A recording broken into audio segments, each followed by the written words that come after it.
23 मायथाइयावनो register जादों supreme कर्टआव एडमिटबो जादों बिनिफ्राय बेल हियारिंनि थाखाय खनथाम डेट मोनदोंमोन किन्तु दुखु गोनां बाथ्रा बिथांनि बेल हियारिंआ जायाखै नाथाय नैबे गोदान बोसोर 2024 मायथाइनि बे जानुवारि दाननि फैबाय थानाय 22 तारिखआव मोनसे डेट फैदों बेल हियारिंनि थाखाय जुदि बे हियारिंआ जुदि हसा हसिनो जानानै थाङोब्ला आरो जुदि गभर्नमेन्टआ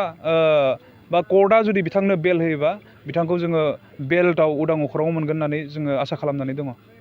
आरो बेजों लोगोसे जों नुनो मोनबाय दिनै गोबां बेबायदिनो NDFB केडार्सफोरनि जि क'क्राझाराव जाना थांबाय बिथांमोननि केम्पखौ पुलिसफ्रा थानानै गोबां गुलाय गुजाय खालामदोंमोन दिनै जोंनि बर' हारिखौ थारैनो बेबायदिनो लासै लासै गादबलांगोन नामा बेनि बेलायाव सार मा बुंनो सानो? नाय बिथांमोना सावरायनो होननानै ओंखारबोदों जोङो जेब्ला बिथांमोना फैदों जों बिनि गुथै जारिमिनखौ मिन्थिदों सरकारनि खावलायनायाव अर्थात नैबे BTC गभर्नमेन्ट आरो स्टेट सरकारनि खावलायनायाव बिथांमोना सावरायनो होननानै फैदों नङाबा बिथांमोना संग्राम खालामनो होननानै हाग्रायाव हाबफैदोंमोन हाथियारनि संग्राम खालामनो होननानै जों बेसांखिनिखौ मिन्थिदों स' जेब्ला बिथांमोना सरकारनि खावलायनायखौ लाखिनानै जेब्ला फैदों जों गोजोननाय मोन्दों खारन जोंबो सान्तिखौ माने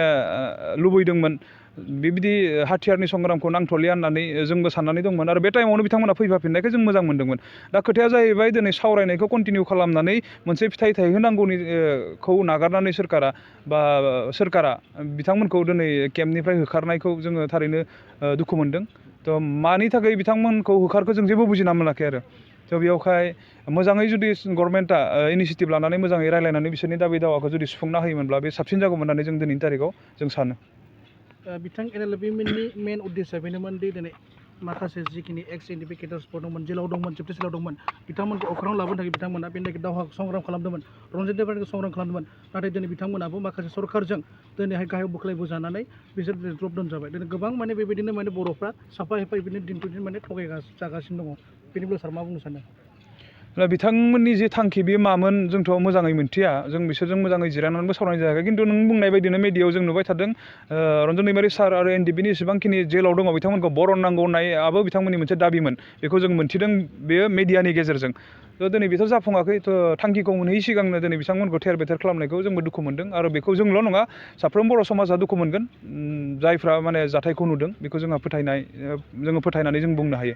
दिनै सार लास्ट बेनि बेलायाव मा बुंनो सानो दिनै BJP सरकारा गोबां जोंनि बिटिआर सरकारबो गोबां बेबायदिनो माने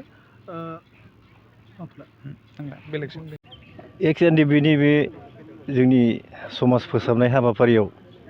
बिथांमोना दाब दाब जायगा गिदिंनानै दिनै बे जोंनि गिदिर मोनसे हालामाव सफैनानै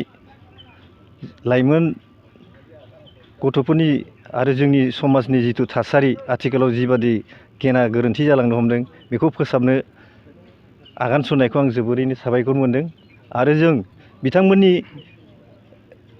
गोसोनि गेदेमा हारि दानायनि जिथु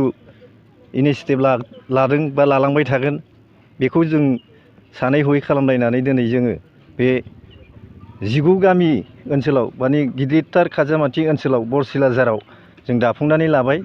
आरो जोङो मोनफ्रोमबो गामियाव जों बेबायदिनो बोथोर आरो समखौ मिलाय सांग्रांथि मेल लागोन आरो मोनफ्रोमबो गामिनि जिथु गामि जौगानायनि भिलेज कमिटि थायो बिथांमोनजों जोङो थोंजोङै सोमोन्दो लाखिनानै जोंनि बे रोदा सुनो नागिरनाय माखासे गाज्रि थासारिफोरखौ जोङो फोजोबनो थाखाय